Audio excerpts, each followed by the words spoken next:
All right, Jason Price back here with you again. So, Wikipedia. Yeah, um, an interesting topic.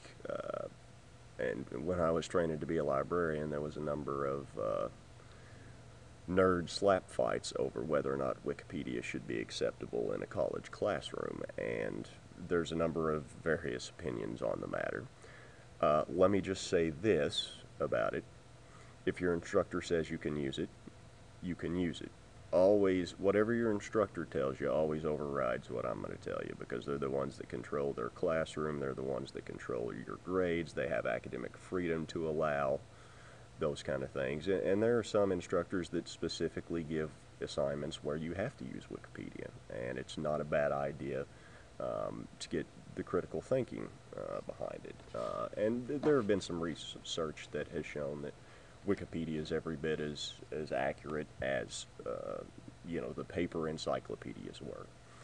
But there's a number of reasons why I would not suggest using it by default. And of course, um, for those of you that have done research in the past, I suspect that you're not unfamiliar with Wikipedia. Me personally, I love it, but I usually only go there to look up things that I don't care if they're wrong, because there are some famous instances where people have vandalized Wikipedia pages. Stephen Colbert, if anybody ever watches Comedy Central, used to have his audience do that all the time, just go and randomly change a Wikipedia page to say that the number of rare African elephants has tripled in the last year or so, just silly things like that just to prove that it can be done.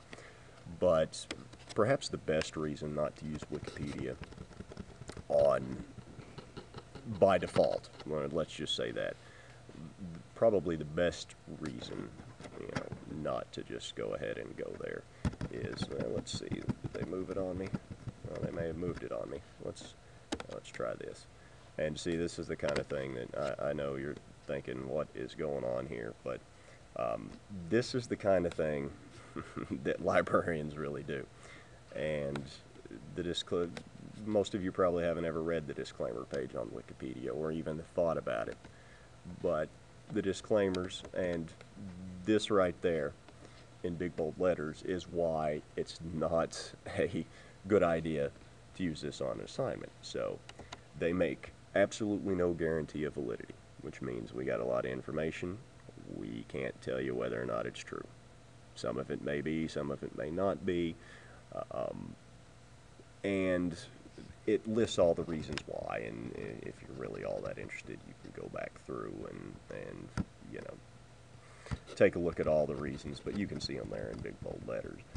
But one of the ways, if you really want to use Wikipedia, and like I say, I'm as guilty as anybody if I'm looking up television shows, video games. Sometimes I'll get caught up in the Wikipedia.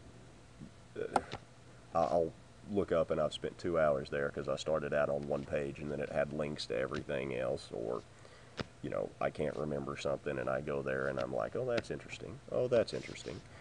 But if you're going to use it, all right. And it's not a bad, if you don't know anything about a topic, it's not a bad idea to go there and read up about it and then go, okay, well, let me see what else we can do. And so here's a bunch of stuff about George Washington. Now, with all the stuff on George Washington, can you possibly imagine that Wikipedia is the best place to go? Yeah, I don't think so. But you'll notice that up here, right, it's got some notes, and it also has references. And if you click on one of those, the footnotes, it'll take you to the very bottom of the page. And if you like a quote or a statistic or something along those lines, you can take a look at the references list and you can go, okay, well, that's a credible source, or that's a credible source, that's not. Oh, that came from, well, obviously not with George Washington, but oh, that came from IMDb. Well, I'm not going to use that. That came from TMZ. Well, I'm not going to use that in a college level paper.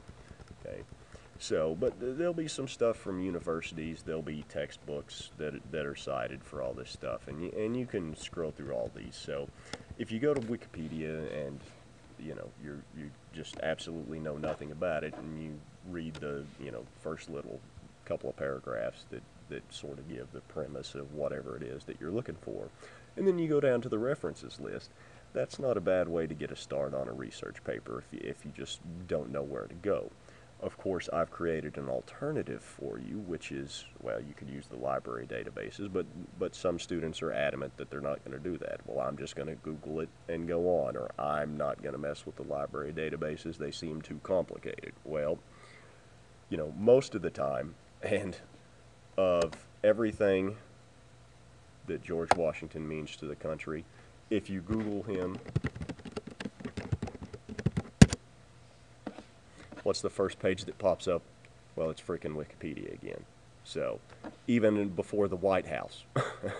So, probably I would trust the White House a little bit. Well, some people might not, but most time the .gov websites are vastly superior to Wikipedia. .edus are going to be better than Wikipedia, those sort of things.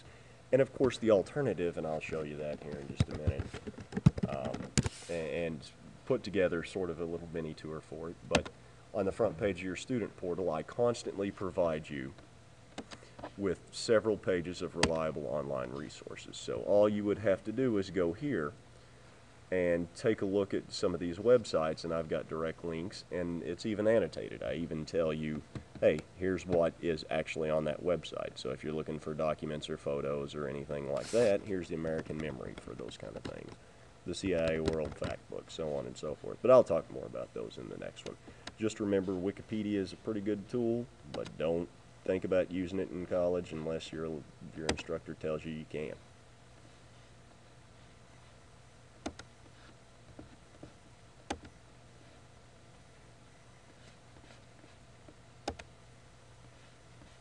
Well, and I'd get out of your hair if the, oh, there we go, slow computer is slow.